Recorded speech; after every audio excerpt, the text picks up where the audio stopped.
구약의 말씀은 에스겔 34장 11절로 16절입니다. 주 여호와께서 이같이 말씀하셨느니라. 나 곧 내가 내 양을 찾고 찾되 목자가 양 가운데 있는 날에 양이 흩어졌으면 그 때를 찾는 것 같이 내가 내 양을 찾아서 흐리고 캄캄한 날에 그 흩어진 모든 곳에서 그것들을 건져낼지라. 내가 그것들을 만민 가운데에서 끌어내며 여러 백성 가운데에서 모아 그 본토로 데리고 가서 이스라엘 산 위에와 시냇가에와 그 땅 모든 거주지에서 먹이되 좋은 꼴을 먹이고 그 우리를 이스라엘 높은 산에 두리니 그것들이 그곳에 있는 좋은 우리에 누워 있으며 이스라엘 산에서 살진 꼴을 먹으리라. 내가 친히 내 양의 목자가 되어 그것들을 누워 있게 할지라. 주 여호와의 말씀이니라. 그 잃어버린 자를 내가 찾으며 쫓기는 자를 내가 돌아오게 하며 상한 자를 내가 싸매주며 병든 자를 내가 강하게 하려니와 살찐 자와 강한 자는 내가 없애고 정의대로 그것들을 먹이리라. 아멘. 서신서의 말씀은 에베소서 1장 15절로 19절입니다.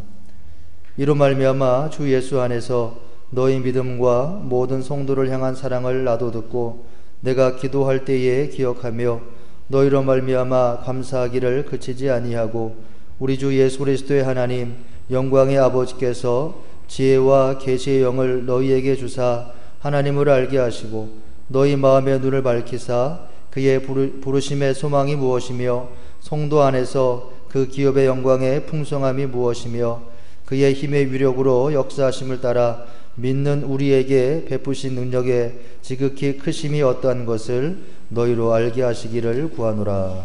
아멘. 복음서의 말씀은 마태복음 25장 31절로 46절입니다. 인자가 자기 영광으로 모든 천사와 함께 올 때에 자기 영광의 보좌에 앉으리니 모든 민족을 그 앞에 모으고 각각 구분하기를 목자가 양과 염소를 구분하는 것 같이 하여 양은 그 오른편에 염소는 왼편에 두리라.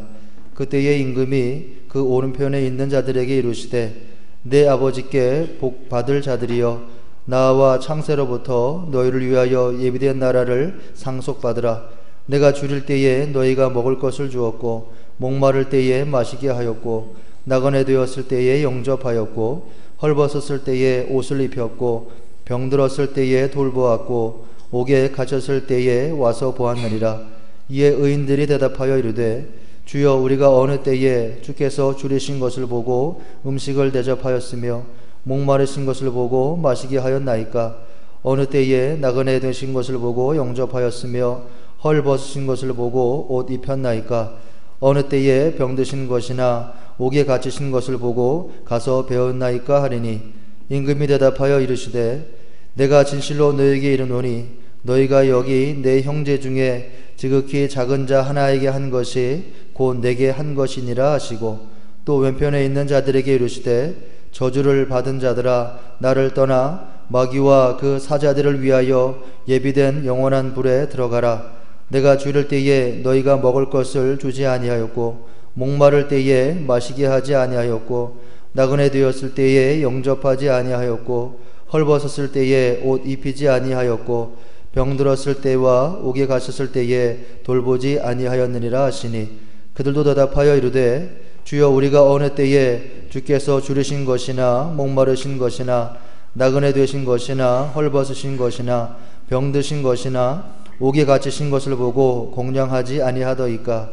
이에 임금이 대답하여 이르시되 내가 진실로 너에게 이르노니 이 지극히 작은 자 하나에게 하지 아니한 것이 곧 내게 하지 아니한 것이니라 하시니니 그들은 영번에 의인들은 영생에 들어가리라 하시니라. 아멘. 주님의 말씀입니다. 오늘 예배에 참여한 여러분들에게 삼위일체 하나님께서 주시는 은혜와 평화가 함께 하시기를 축복합니다. 오늘 우리는 성령 강림 후 마지막 주일을 맞이했습니다. 그래서 그 세상 달력으로는 태양력으로는 11월 31일이 한 해의 마지막이 되지만 교회 시간으로는 이제 오늘이 한 해의 마지막 주일이 되는 겁니다.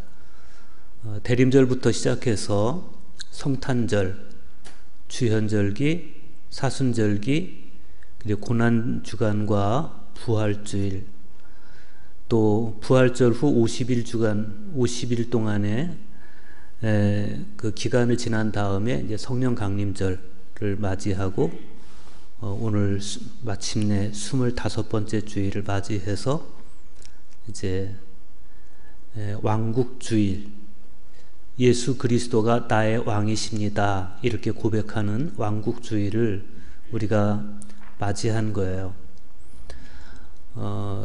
가톨릭이라든지 성공회라든지 이런 전례적 교회에서는 이제 오늘을 그리스도 왕 대축일로 지키면서 이제 오늘로써 전례 주년이 다 맞춰지게 되는 것이죠.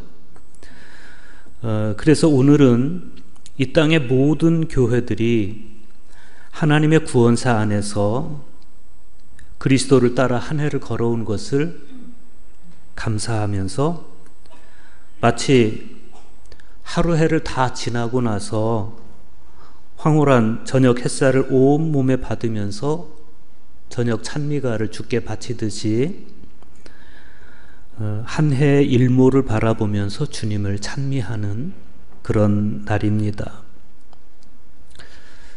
그런데 정작 성경 안에서 보면 찬미를 받으시는 우리 왕이신 주님의 왕관은 가시면류관이고 또 그분의 보좌는 십자가였습니다. 예수님은 세상 왕들처럼 화려하게 군림하는 그런 왕이 아닌 겸손히 복종하고 섬기시는 왕이었습니다.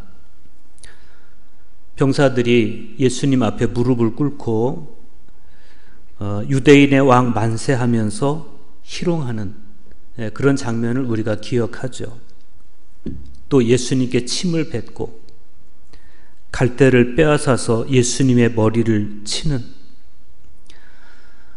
또 그들은 예수님을 십자가에 못 박고 나서 네가 만일 유대인의 왕이면 네가 너를 구원하라 그러면서 빈정대기도 하고 머리 위에 유대인의 왕이라는 팻말을 붙여놓기도 하는,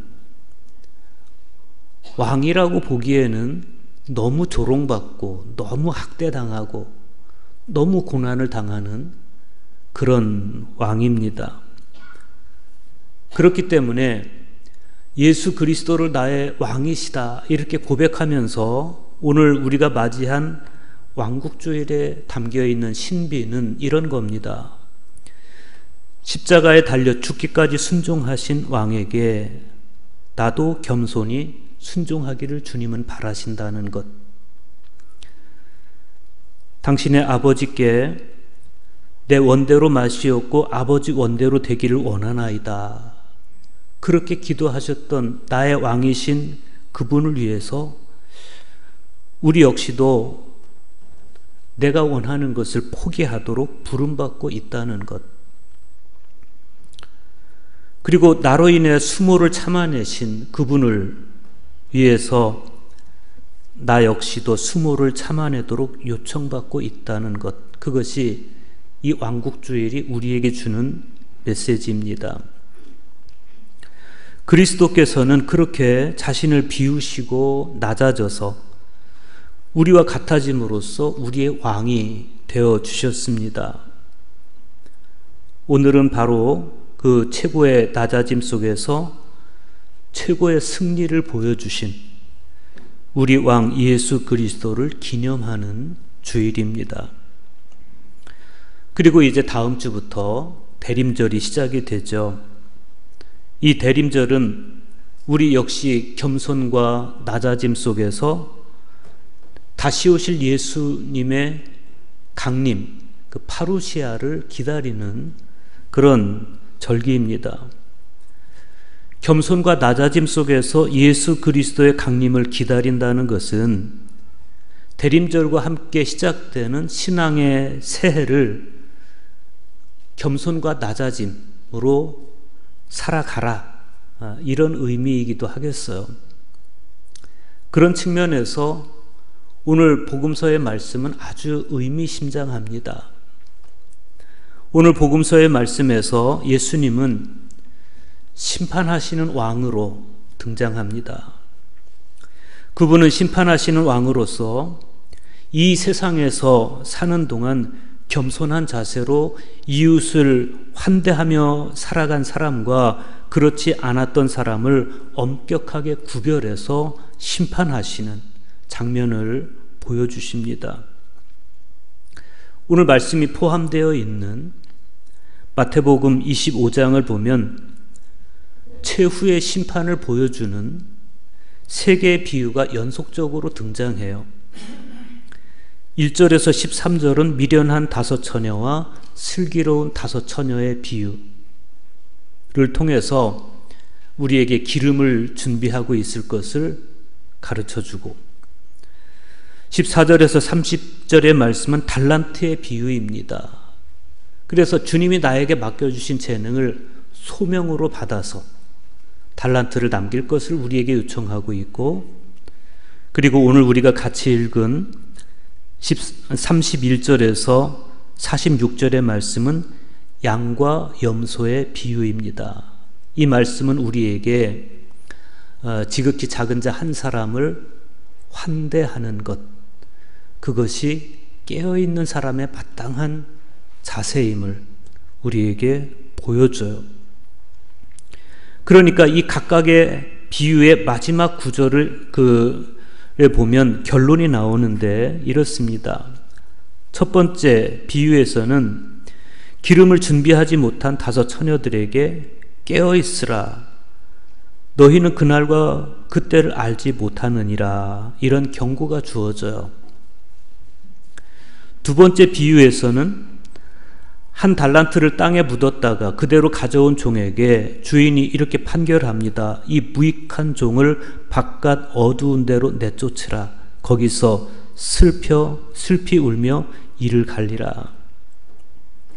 그리고 오늘 복음서의 말씀인 세 번째 비유는 악인은 영벌에, 의인은 영생에 들어가리라 라고 하는 결론적 말씀으로 끝을 맺습니다.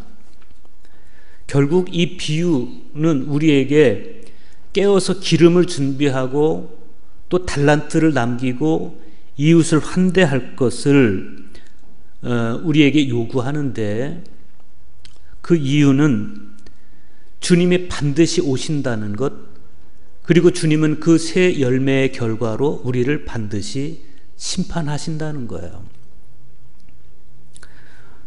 오늘 말씀을 좀 더 심층적으로 보도록 하겠습니다. 마태복음 25장 31절에서 33절 보세요.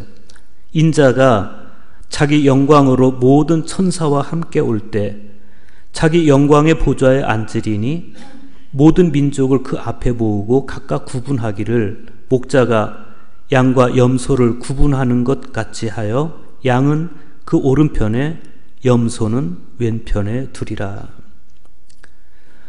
강림하신 예수님께서 자기 영광의 보좌에 앉아서 세상을 심판하실 것이다. 이 말씀은 19장 28절에서도 이미 언급된 바 있어요.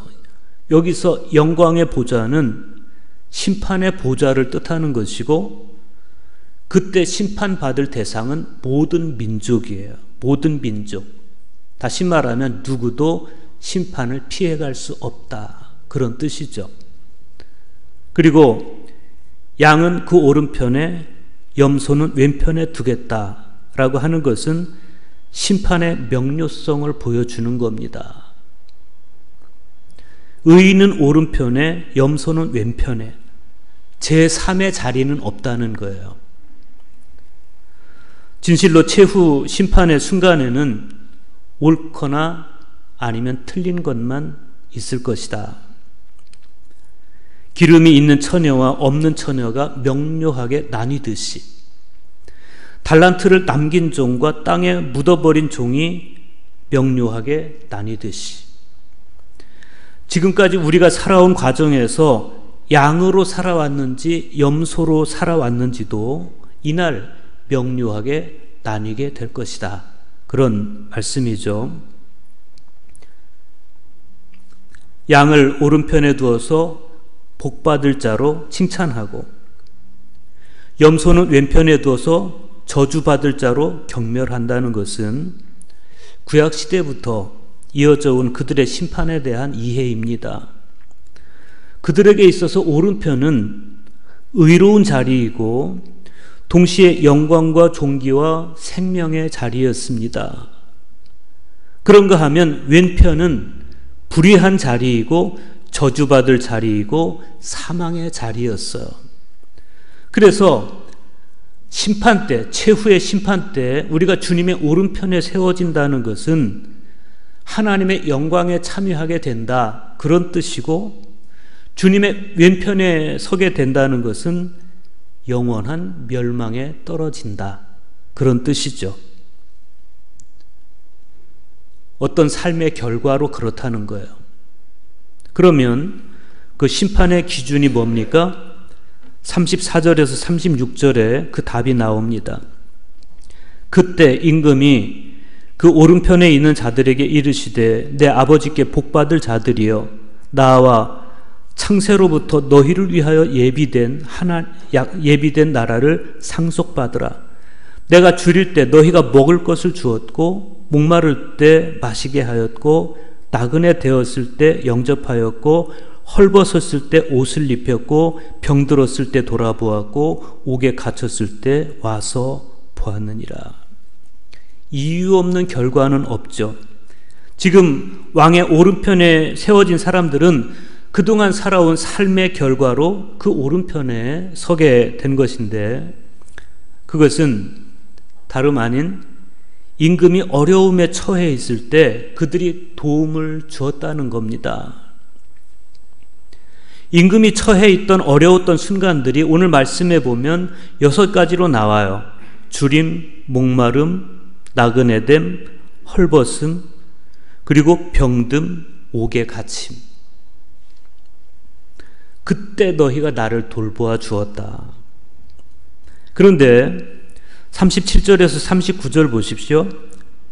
이에 의인들이 대답하여 이르되 주여 우리가 어느 때 주께서 줄이신 것을 보고 음식을 대접하였으며 목마르신 것을 보고 마시게 하였나이까? 어느 때 나그네 되신 것을 보고 영접하였으며 헐벗으신 것을 보고 옷 입혔나이까? 어느 때 병드신 것이나 옥에 갇히신 것을 보고 가서 배웠나이까?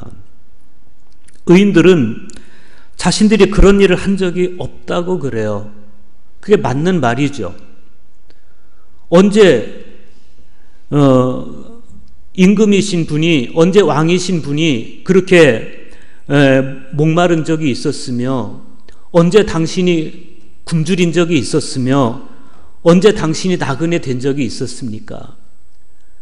제가 보기엔 당신은 한 번도 나그네 된 적도 헐벗었던 적도 없고 굶주린 적도 없었습니다. 그거예요. 맞지 않습니까? 대통령이 여러분들에게 와서 고맙습니다. 내가 배고플 때 당신이 먹을 걸 주었습니다. 내가 목말랐을 때 마실 걸 주었습니다. 내가 헐벗었을 때 당신이 나를 입혀줬습니다. 그러면 우리는 깜짝 놀라죠. 당신 같은 부자가 언제, 한 나라의 대통령인 당신이 언제 헐벗었고 언제 목마른 적이 있었냐고 물어보겠죠. 그런데 이 임금의 대답은 이렇습니다. 내가 진실로 너희에게 이르노니 너희가 여기 내 형제 중에 지극히 작은 자 하나에게 한 것이 곧 내게 한 것이니라. 너희가 그동안 형제들 가운데 지극히 작은 자를 어떻게 대해왔는지 그게 심판의 기준이라는 겁니다. 너희가 그동안 지극히 작은 자를 대했던 그 태도가 곧 나를 대하는 태도였다라는 거예요. 놀랍게도 임금은 당시에 그 작은 자들, 굶주려 있는, 소외되어 있는, 목말고 헐벗고 있는 그들과 자기 자신을 동일화하고 있어요. 그들이 곧 나다라고 이야기를 하는 거예요. 그래서 너희가 그들을 영접했느냐? 나를 영접한 것이다. 임금은 그들을 구체적으로 묘사합니다. 줄이고 목마르고 나그네되고 헐벗었고 병들었고 옥에 갇혀있는 사람들. 성경을 읽다 보면 예수님께서 그런 사람들을 정말 사랑하신 흔적들이 곳곳에 묻어 있어요. 예를 들면 마태복음 10장 42절은 이렇습니다. 또 누구든지 제자의 이름으로 이 작은 자 중 하나에게 냉수 한 그릇이라도 주는 자는 내가 진실로 너희에게 이르노니 그 사람이 결단코 상을 잃지 아니하리라. 마리아 찬가에 보면 메시아가 비천한 자를 높이고 줄이는 자를 좋은 것으로 배불리셨다, 이렇게 찬가를 부르는 것을 볼 수가 있어요. 무엇보다도 소외된 사람들을 향한 예수님의 마음이 가장 절절하게 드러났던 장면은 예수님께서 처음 회당에 서서 이사야의 말씀을 사람들에게 읽어주실 때, 누가복음 4장 18절에 보면 이사야 61장 1절의 말씀을 그들에게 읽어줘요. 포로된 자에게 자유를, 눈먼 자에게 다시 보게 함을 전파하며 눌린 자를 자유롭게 하는 것, 그것이 메시아로서 내가 할 일이다. 그게 주님의 일종의 사명을 선포하신 것인데, 예수님은 실제 당신의 삶 속에서 주로 그런 사람들, 포로된 사람들, 눈먼 사람들, 눌린 사람들, 그들과 함께 하셨습니다. 오죽했으면 당시 종교 지도자들이 예수님을 묘사해서 세리나 죄인들과 함께 먹고 마시는 자라고 표현을 했겠어요. 그런데 왼편에 있던 자들에게 예수님께서 하시는 말씀은 이렇습니다. 또 왼편에 있는 자들에게 이르시되 저주받을 자들아, 나를 떠나 마귀와 그 사자들을 위하여 예비된 영원한 불에 들어가라. 내가 줄일 때 너희가 먹을 것을 주지 아니하였고, 목마랐을 때 마시게 하지 아니하였고, 나그네 되었을 때 영접하지 아니하였고, 헐벗었을 때 옷 입히지 아니하였고, 병들었을 때와 옥에 갇혔을 때에 돌보지 아니하였느니라. 이 사람들이 굉장히 당황했습니다. 그래서 예수님께 반문합니다. 주여, 우리가 어느 때 주께서 줄이신 것이나 목마르신 것이나 나그네 되신 것이나 헐벗으신 것이나 병드신 것이나 옥에 갇히신 것을 보고 공양하지 아니하더이까. 그때 주님이 하시는 말씀이 뭡니까? 지극히 작은 자 하나에게 하지 아니한 것이 곧 내게 하지 아니한 것이니라. 우리는 이 말씀을 새겨 들어야 됩니다. 오른편으로 분류된 사람들도 왼편으로 분류된 사람들도 그들의 공통된 반응은 우리가 그런 일이 없다는 거예요. 오른편으로 분류된 사람들은 자신들이 주님께서 줄인 것을 보고 음식을 대접한 것이 없다라고 말하고, 왼편으로 분류된 사람들 역시도 주님께서 줄이신 것을 보고 언제 우리가 외면한 적이 있습니까? 언제 주님이 줄이신 적이나 있습니까? 이렇게 대답을 하는 겁니다. 이게 뭘 이야기하는 겁니까? 오른편으로 분류된 사람들은 당시 소외된 사람들을 잘 돌봐주면서도 그게 곧 주님께 하는 일이라는 걸 몰랐다는 거예요. 그런가 하면 왼편으로 분류된 사람들은 당시 소외된 사람들을 박절하게 외면하면서 그것이 바로 주님을 외면한 일이라는 사실을 몰랐다는 거예요. 그들은 한결같이 작은 자를 대하는 태도가 곧 주님을 대하는 태도였다는 사실을 몰랐어요. 우리는 어떻습니까? 우리가 항상 매일매일 스쳐 지나가는, 소외되고 억눌려 있고 때로는 줄이고 혹은 갇혀 있고 혹은 목마르거나 배고픈 형제들을 보면서 저분이 주님이시다, 저분 안에 주님이 계시다, 그렇게 생각하면서 살아왔을까요? 그래서 그 한 사람도 그냥 지나치지 못하고 줄인 사람을 보면 쫓아가서 먹여주고, 목마른 사람 보면 쫓아가서 마시게 해주고, 헐벗은 사람은 입혀주고. 철학자들은 인간의 삶을 설명하기 위해서 실존이라는 단어를 사용합니다. 국어사전에서 찾아보면 실제로 존재함 그냥 그렇게 적어 있는데 영어 성경에 보면 existence 그래서 그렇게 표현이 돼 있어요. 결합된 단어입니다. 라틴어로 밖을 뜻하는 익스라는 단어, 서다를 뜻하는 스테어라는 단어가 결합된, 그래서 실존 그러면 밖에 서다 그런 뜻이에요. 밖에 서다. 여기서 유래된 스타시오라는 단어는 수도 생활에 있어서도 아주 중요한 덕목이었습니다. 자기 밖에 선다는 것은 자기 밖에 서서 객관적 시선으로 나를 다시 한번 바라본다, 그런 뜻입니다. 자기 밖에 서서 객관적으로 자기를 성찰하는 사람은 함부로 살 수 없죠. 자기 욕망대로 살 수 없죠. 의미를 추구하는 삶을 살아가게 됩니다. 그래서 실존 그러면 어떤 사람이냐? 자기 밖에 서서 냉철하게 자기를 바라보면서 의미를 추구하며 살아가는 사람. 그러면 우리 삶의 의미는 어디서 발생하는 거예요? 누군가에게 유익한 존재가 될 때 발생을 하는 거예요. 가장 가까이는 나의 아내나 나의 남편이나 나의 자녀나 나의 부모나 교회 안에서 교우들, 또 우리 교회 밖에 있는 형제들, 그들 모두에게 의미 있는 존재가 될 때 우리 삶에 의미가 있는 것이죠.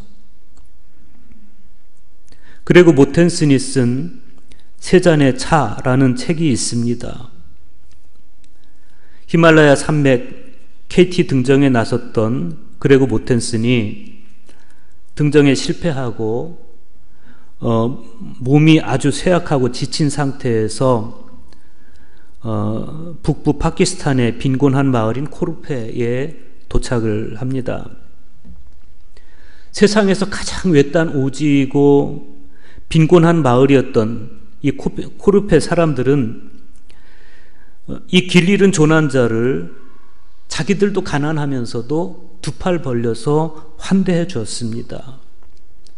그리고 따뜻한 불 옆에서 몸을 녹이도록 해줬습니다. 그렇게 하루가 지나고 이틀이 지나고 한 달이 넘도록 이 그레고 모텐슨을 그들이 보살펴 줬는데, 그래서 이 그레고 모텐슨이 너무 감동해서 나도 가진 것 없지만 내가 당신들에게 한 가지 소원을 들어주겠다고 약속을 해요. 마을 사람들은 학교가 있었으면 좋겠다고 그래요. 아이들이 좀 학교에 다닐 수 있도록. 그래서 이 그레고 모텐슨이 샌프란시스코로 돌아와서 그들과의 약속을 지키기 위해서 모두가 꺼려하는 병원 야간 근무를 자처하고 집세 낼 돈도 아까워서 중고차 안에서 잠을 자면서 돈을 모읍니다. 그렇게 모은 돈을 가지고 다시 파키스탄으로 돌아가는데, 거기서 그분은 산골 마을에 하나씩 학교를 짓기 시작해서 마침내 지금까지 80여 곳에 집을 지었고, 그 학교를 통해서 3만 명을 넘는 아이들이 교육을 받게 되는 꿈같은 일이 벌어졌습니다.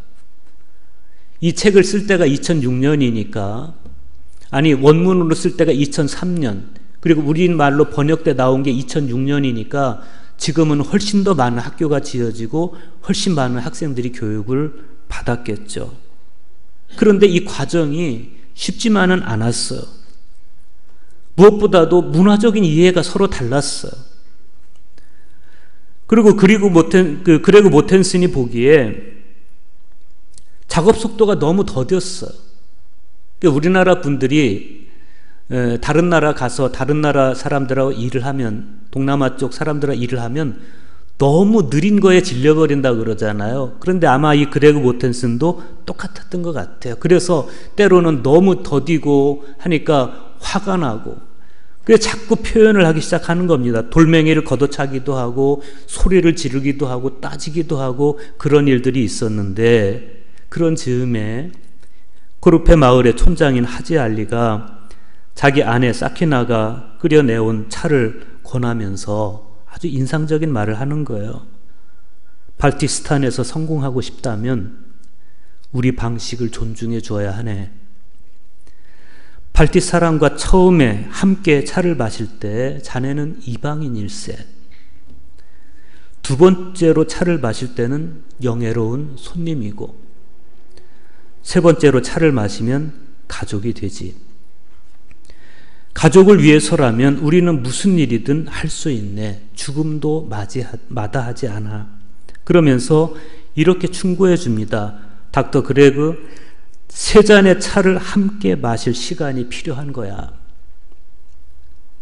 대개 사람들이 물리적인 결합을 이룬 채로 이웃이라는 이름으로 살아가고 있지만, 그러나 얼마나 많이 서로를 진심으로 공감하지 못하고 혹은 다투면서 혹은 무관심하면서 그냥 그렇게 살아버리는지 몰라요.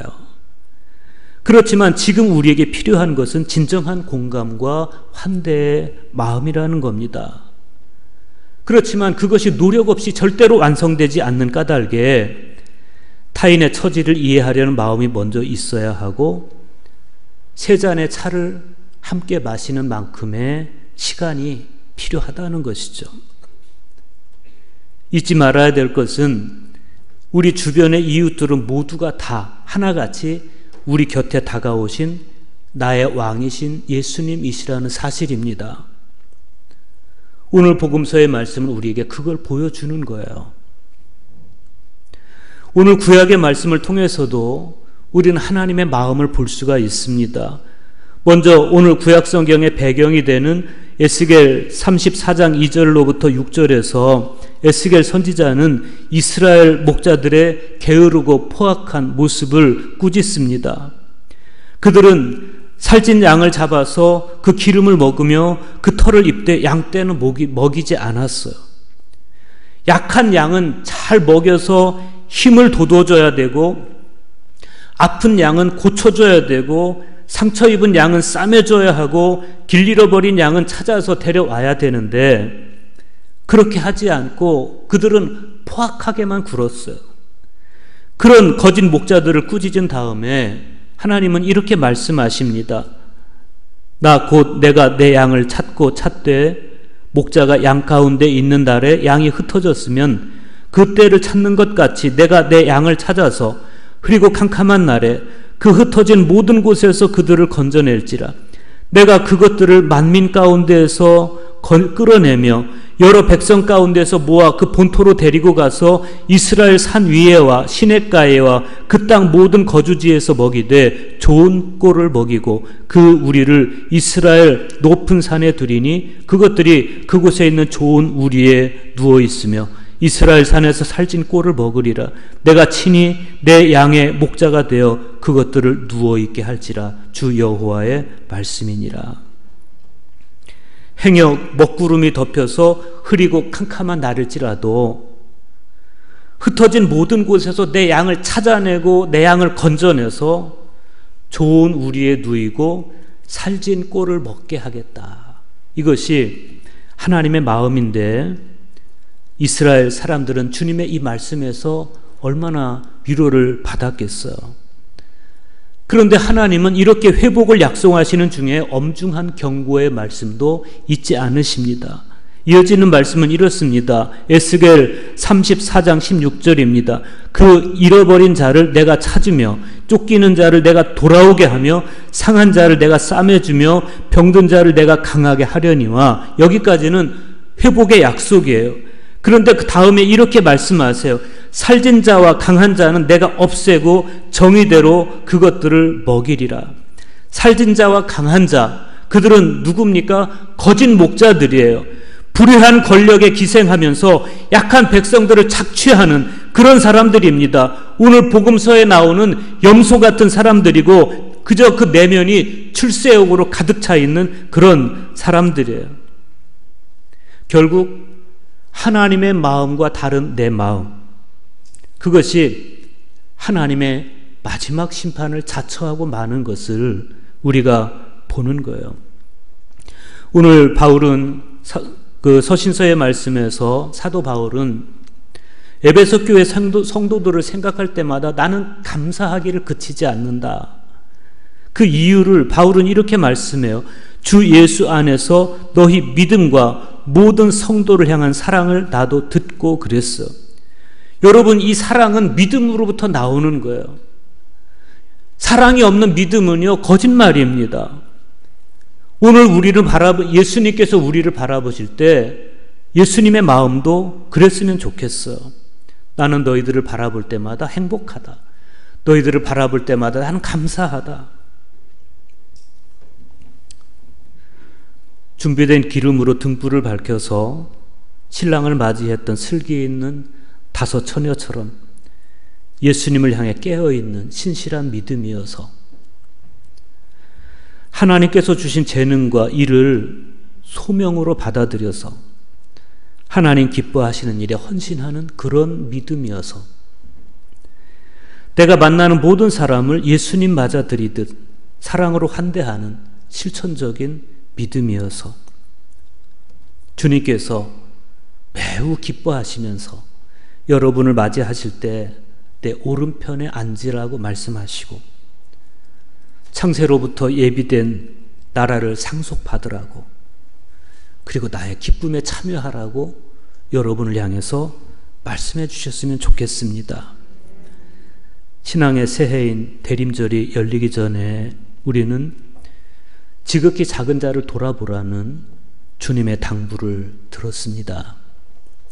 주님의 이 당부는 지극히 작은 자를 돌아보며 다시 오실 주님을 기다리라, 이런 당부이기도 하고, 지극히 작은 자를 돌아보며 신앙의 새해를 살아가라, 이런 당부이기도 하겠습니다. 주님의 이 당부에 우리 모두 마음을 기울이면서 이제 이 한 해를 마무리 짓고 다시 대림절을 기다리는 저와 여러분 될 수 있기를 간절히 축복합니다.